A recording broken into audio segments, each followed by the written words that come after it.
আসসালামু আলাইকুম। মুসলমান ভাইদের জন্য সালাম, হিন্দু ভাইদের জন্য নমস্কার, অন্যান্য জাতির জন্য আন্তরিক ভালোবাসা এবং অভিনন্দন। আজকে আমি দিচ্ছি নিজের শরীরে জিন হাজির করতে পারবেন, নিজের শরীরে জিন হাজির করতে পারবেন।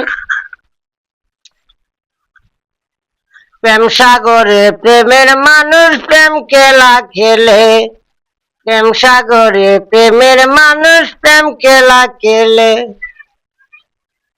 প্রেমদন বিলাইয়া দেশে আসে কপাইলে, প্রেমদন সে বিলাইয়া দে আসে কপাইলে। প্রেম সাগরে প্রেমের মানুষ প্রেম খেলা খেলে, প্রেম সাগরে প্রেমের মানুষ প্রেম খেলা খেলে।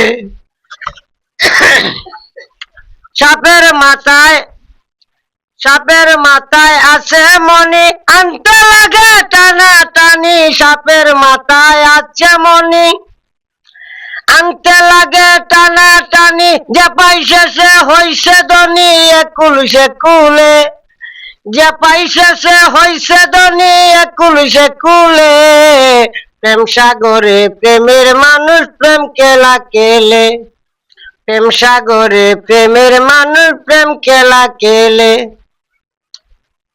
প্রেমের ধন সে বিলাইয়া দে আসে কপাইলে, প্রেমের ধন সে বিলাইয়া দে আসে কপাইলে।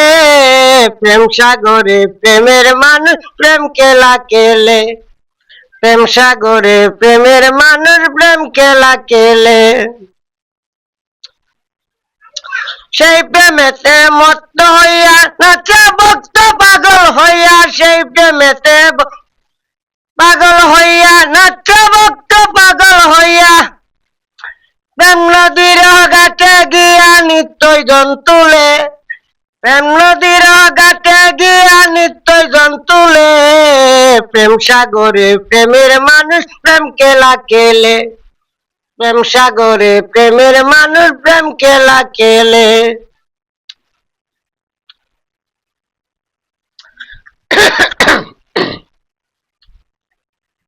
আমি একটি ভিডিও বানাইছিলাম ফজলু সাহার নামে, যাতে উনি মানুষের সাথে লাগাবাজা না করে। ভিডিওতে বলেছিলাম যে অনেক মানুষের ব্যবসা বাণিজ্য আপনি বন্ধ করে রেখে দেন। যত মানুষ আপনার কাছে যায়, একবার যাওয়ার পরে যদি আপনার কাছে না যায় তখন ওনার উপরে জিন চালান করেন। বলছি আপনি একজন জ্ঞানী মানুষ, আর কথা কথা বলে মূর্খ মানুষ। মূর্খ মানুষের সাথে চলা সেটা ঠিক না। আসলে তোর জ্ঞান বলতে কিছু নাই, কারণ জ্ঞান যদি থাকতো তাহলে অজ্ঞানী কথাবার্তা তুই বলতি না। কারণ এমনও মানুষ আছে 30 পারা কোরআন সে লেখাপড়া জানে না, অন্ধ ব্যক্তি, সে কিভাবে কোরআনের হাফেজ হয়ে যায় সেটা তোর মাথায় থাকার দরকার ছিল। আমি বলছিলাম যে আমি আপনার শত্রু না, আপনি আমার শত্রু না, এই কাজগুলা করবেন না। আর আপনি আমার উপরে অনেকবার জিন চালান করছেন, আপনি কিছু করতে পারেন নাই। আমি আপনার উপরে জিন চালান কখনো করি নাই, কারণ আমি চিন্তা করি আপনার ফ্যামিলি আছে, আপনার ঘর আছে। আমি চাই আপনি ইনকাম করেন, আমি চাই আপনি ইনকাম করেন, রুজি করেন, আমার কাছে ভালো লাগবে। আমি আপনার মতো টাকার পাগল না। টাকার পাগল হইলে ওই নয়ন টাকার উপরে ঘুমাইতো। আমার জীবনে যা টাকা আমি হাতাইছি তোর বাপ দাদা 14 গোষ্ঠী মনে দেখে নাই। বুঝতে পারছস? তোরে বলছি তুই ভালো হয়ে যা, যদি ভালো না হস তুই আমার উপরে অ্যাপ্লাই করস, যদি আরেকবার তুই আমার উপরে অ্যাপ্লাই করস তাহলে তোরে রাস্তার পাগল বানিয়ে ছেড়ে দিব। ওই কথা বলছি। সে আবার ভিডিও একটা বানাইছে, বানাইয়া বলছে যে আমার নামে মামলা করব। মারব ফুটকি ছিড়ব বাল, তার নাম হইল শেখ জালাল। তুই মামলা কর, তোর কাছে আমার ভিডিও তুই ডাউনলোড দিয়ে রাখছিস, রাখ, আমার বালবালা নিয়ে গেছিনি। হ্যাঁ, তুই যে মানুষের ক্ষতিগুলো করো সেগুলোর প্রমাণ আমার কাছে আছে। আমার শিষ্য যেটা কলকাতা থেকে আসছিল, ভারত থেকে, ওইটারে যে তুই নিয়ে গেলি, তারপরেও তোর চ্যানেল নষ্ট হইব দেখে ভিডিওগুলো আমি ডিলিট দিয়ে দিছি। আমি কি তোর মতো নিমো হারাম রে? আমি কি তোর মতো নিমো হারাম? আমি প্রতিটা মানুষের ফ্যামিলির কথা চিন্তা করি, চিন্তা করে তোর ভিডিওটা আমি ডিলিট দিয়ে লাইছি। ওই ভারতবর্ষের লোকের প্রতিটা ভিডিও আমি ডিলিট দিয়ে লাইছি, রাখি নাই। রাখলে অবশ্যই আমার লাভ হইতো, তোর ক্ষতি হইতো। ক্ষতিটা আমি চাই নাই, যার জন্য আমি ডিলিট দিয়ে লাইছি। আর তুই কি বলস আমার নামে মামলা করবি? কর, কার বাল বালাইতে পারো চাই আমি। আর বলছি না, ভালো হয়ে যা, ভালো হইতে কখনো পয়সা লাগে না। ভালো না হইলে ঠিকই আছে, আমি না করলে আরেকজনে করবো, আরেকজনে না করলে আমি করব, এটাই প্রকৃত নিয়ম। কারণ বাঁশ যদি অনেক লম্বা হয়ে যায়, তাইলে জ্বর আইসে কিন্তু ওই বাঁশের মাথাকে নিচে করে ফেলে। বাঁশে বলে আমি আসমান ছুঁয়ে লামু, আসমান ছুঁয়ে লামু। সে আসমান কখনো ছুঁইতে পারে না। মাছরাঙ্গা পাখি চিনো? মাছরাঙ্গা পাখি পুকুরে নেমে, সাগরে নেমে দুই পাখনা দিয়ে বাড়ি দেয় আর বলে কি জানো? শীত চালামু, শীত চালামু, শুকাইলাম, শীত চালামু, ওই শুকাইলাম। তুমি হইলা হেই দেশের তান্ত্রিক, বুঝতে পারতো?